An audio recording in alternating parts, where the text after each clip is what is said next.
Welcome to my channel Worldwise. Both drivers were trapped inside the cave. The exit route was blocked by debris. Visibility was so poor that they could barely see their own hands. And now, they had only a few minutes of oxygen left. One of the drivers went back to look for an alternate route, while the other stayed near the blockage. 5 minutes later, when he returned, what he saw was truly unbelievable. Viewers, cave diving is completely different from normal scuba diving. In regular scuba, divers swim in open water. If something goes wrong, one simple push can take them straight to the surface. But in cave diving, the diver is surrounded by rock walls on all sides. There's only one narrow path. If oxygen runs out, equipment fails, or you lose your sense of direction, the game is over. Cave diving is the only sport with an extraordinarily high casualty rate. In swimming, there are about 1.77 deaths per 100,000 participants. In base jumping, it's 43.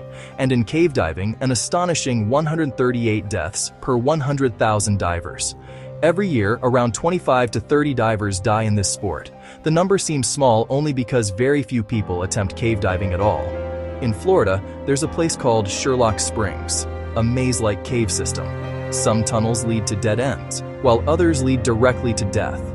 The cave depth ranges from 80 to 120 feet, water temperature is always 26 degrees, and visibility is usually crystal clear. It was the morning of November 17, 1991. The weather was pleasant, sunlight danced on the water. Members of the WKPP, Woodville Karst Plane Project, a team of professional cave divers, had set out on a mission. Their goal, to explore new passageways inside the cave and map them.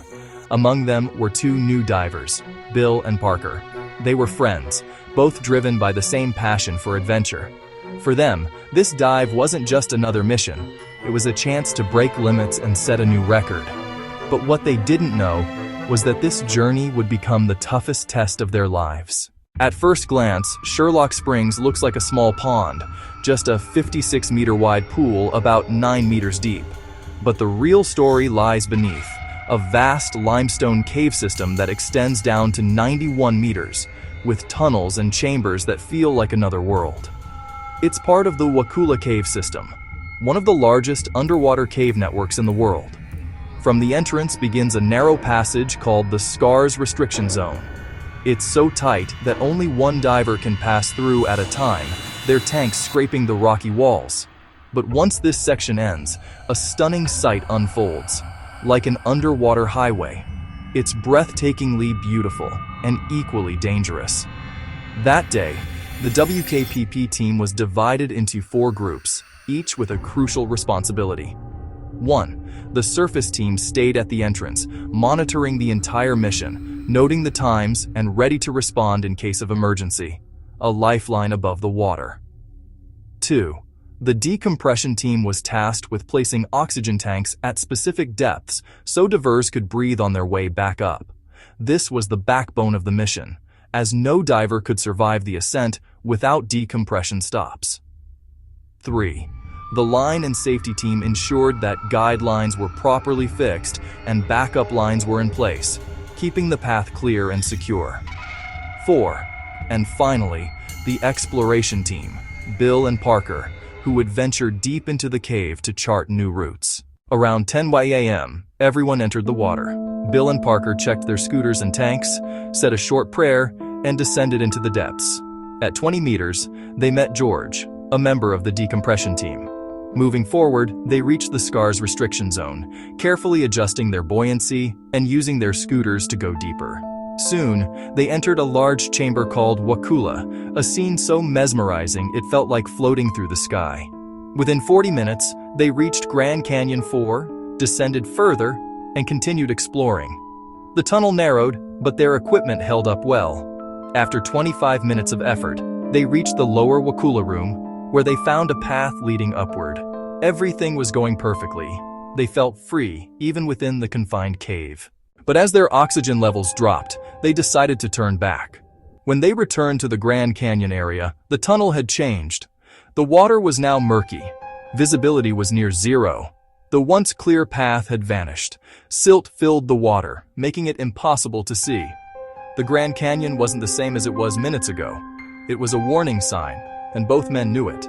They followed the guideline, hoping it would lead them back to the scar's restriction zone, but soon realized the path ahead was blocked by a pile of debris.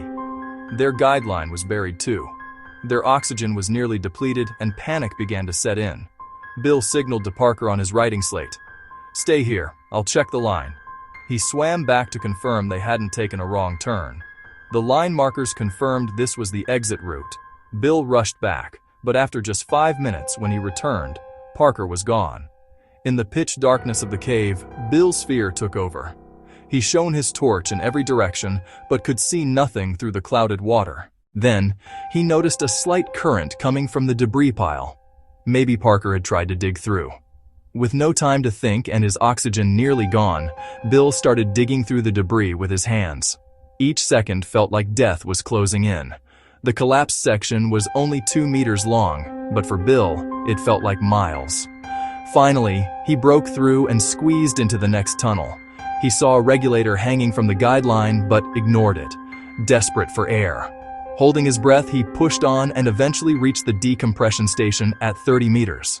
He grabbed a tank and took a deep breath, thinking it was over. But then, he saw Parker's untouched oxygen tank hanging there. Parker had never made it this far. If Parker wasn't behind the debris and hadn't reached the station, where was he? Bill's heart sank. He knew deep down his friend was gone. Soon after, George from the decompression team descended. Bill wrote on his slate, "Parker is dead." George tried to help Bill ascend, but Bill refused. He didn't want to leave without his friend. Eventually, George brought down more divers, and together they forced Bill to surface. Parker's disappearance shocked everyone. Divers re-entered the cave but found only his regulator and tank. The next morning, Parker's body was discovered in the upper section of the cave. He had removed his gear and was wearing only his wetsuit. But why did he remove his equipment? Perhaps he believed that without the heavy tanks, his buoyancy would lift him to the surface. Tragically, he lost consciousness just a few meters away from the decompression station and died there. Years later, scientists investigated the incident and discovered the real cause. When the divers were decompressing at 20 meters, air bubbles accumulated under the cave ceiling. Over time, these bubbles weakened the ceiling's buoyancy. When George exited the cave, the weakened ceiling collapsed, triggering a landslide that blocked the exit. Investigators also found that Parker, trapped behind the debris, realized it was the right way out. Instead of waiting, he began digging through the blockage by hand, hoping to clear the way before Bill returned. But during the process, his oxygen ran out, and he never got the chance to tell Bill that he'd already made the path. That day, Parker's sacrifice saved Bill's life. If Parker hadn't cleared that path before dying, Bill too would have perished behind that wall of debris. We hope you enjoyed this Worldwise video. Don't forget to like and share it. And thank you, as always, for your kind comments and constant support.